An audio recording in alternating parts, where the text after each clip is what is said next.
room wasn't there before. I don't think.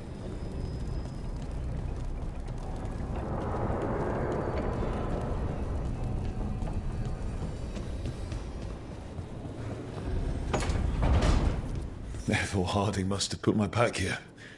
It makes sense. Better place to sleep than the infirmary. Guess I can spare a few moments to unpack my things.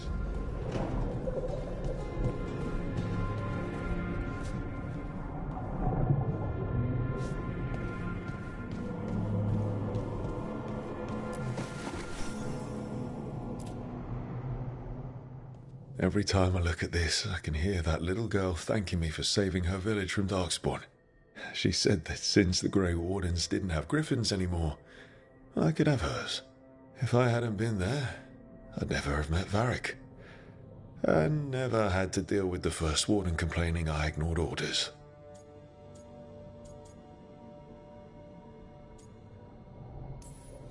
Yeah, it doesn't matter what the First Warden thinks.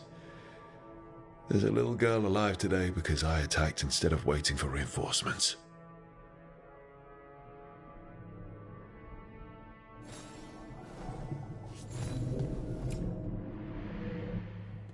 A peddler gave me this after I saved his caravan from bandits. He told me nobles think of ruling like a game of chess, that each move determines what mark humanity will leave on the world.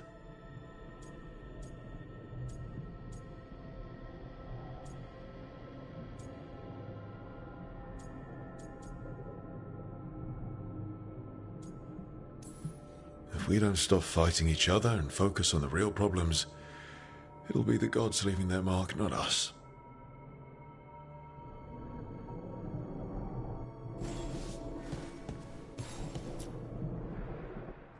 Varric and his life lessons. I asked him how we were supposed to stop Solus, and he gave me this. Take a long, hard look at it, kid.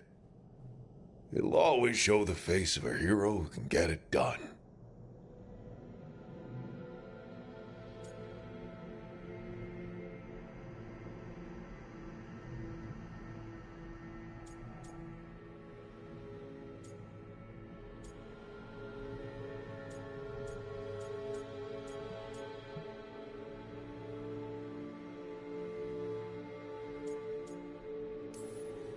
I don't know if I see a hero's face, but it's a face that's seen a lot. Got a few new scars. Some that show up in a mirror, some that don't. But Varric believed in me then, and he believes in me now. I can do this.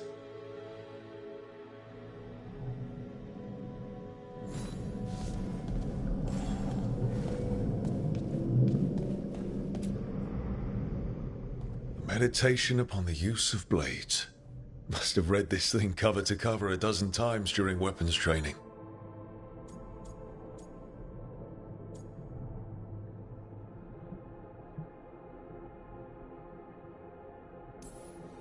Working drills until I had the perfect strike ready to face anything.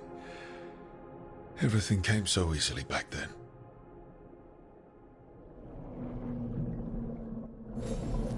Right. That's better. Now, how do I connect to Solus? Just sleep or relaxing? Maybe if I clear my mind.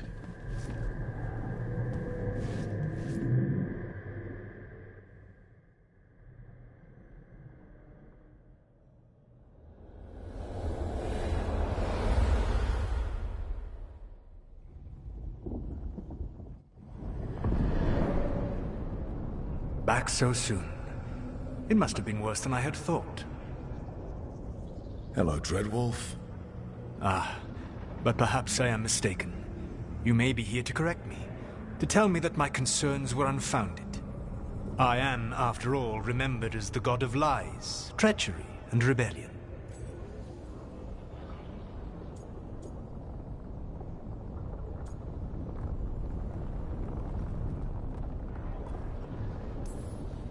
Depending on the story. And what story shall we tell now? I need to know what the gods are planning. You are asking for knowledge no mortal in this world is privy to. If I am to share it with you, I need to know what makes you the right person to lead the fight against Algernon and Gillenane.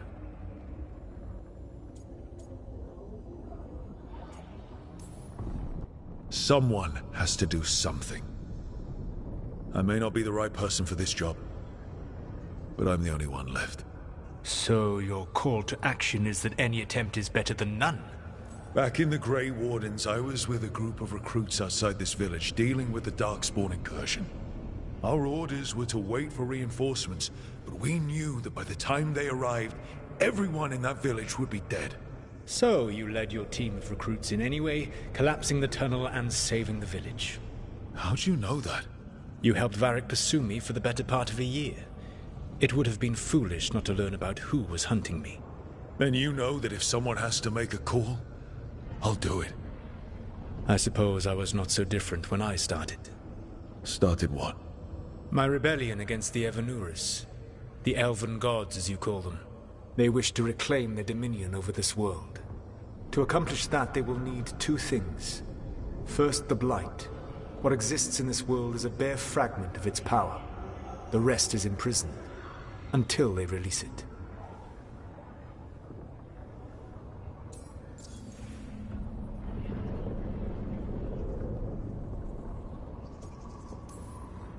The rest of the Blight is imprisoned? There's more than what's in the world already? Yes. Centuries ago, the Magisters of Tevinter opened my prison. A tiny fragment of the Blight escaped. That fragment grew beneath the earth and led to the Blights that have swept across the world.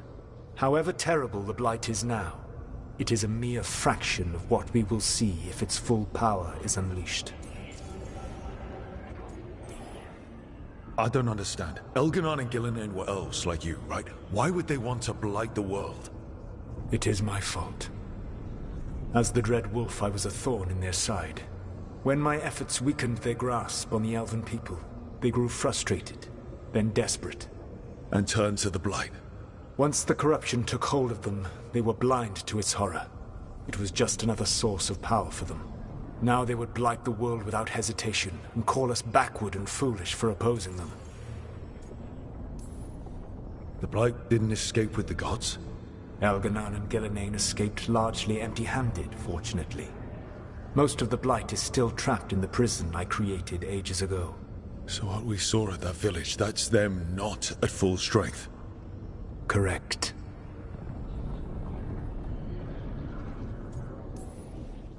But we can stop them from freeing the Blight, right? They will need to pierce the veil to reach the Blight's prison. My Lyrium dagger is one of the few artifacts capable of doing so. We've already recovered it from the ritual site. Excellent. Then they will have to make their own. That will give you time. You said the gods needed two things, and the Blight is the first. What's the second? Followers. They have called themselves gods. And what is a god without worshippers to sing their praises? You think they want the elves back? I don't think the elven people will bend a knee to blighted murderous monsters. Agreed. Algernon and Gillenane care little for the elves. They will find worshippers among those hungry for power. Tyrants and bullies. The cruel and the corrupt, who fear their own vulnerability and seize any chance to feel strong. If you hunt them, they will lead you to Algernon and Gillenane. Thank you. I'll go poke at the cruel and the corrupt, and we'll see what we find. The Veravas, the lighthouse Soluvian, can take you anywhere, if you master its secrets. Have you done so? Not yet, but we've got one of the Veil Jumpers working on it. She'll get it sorted, and we'll see how it goes. Yes, I suppose we will. And when you speak with Varric, please tell him that I regret what happened.